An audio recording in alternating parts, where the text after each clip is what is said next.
এই যে আমি যে আসছি এটার পিছনে এক নাম্বার কারণ হচ্ছে আমার গিল্ট ফিল থেকে আসছি।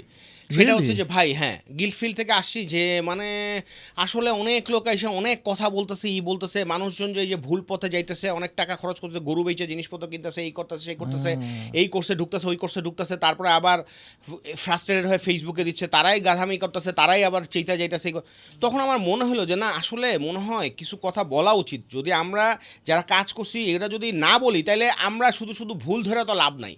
মানে we need to communicate the right things বা প্রপার জিনিস বা আসলে রিয়েল ওয়ার্ল্ডটা কীরকম সেটা বলতে পারি। যেমন আজকে আমি বললাম যে ভাই আপনারা খালি সাকসেস স্টোরির পিছনে যায় না ফেইলিওর স্টোরি করেন। বা আজকে আমরা বললাম যে ভাই একদিকে খাইলে থাকেন না থাকেন হাম্বেল হন হিউমিলিটি আনেন নিজে এক্সপেরিমেন্ট করেন করেন যারা সিনিয়র আছে তাদেরকে রেসপেক্ট করেন তাদের কাছে জিজ্ঞাসা করেন।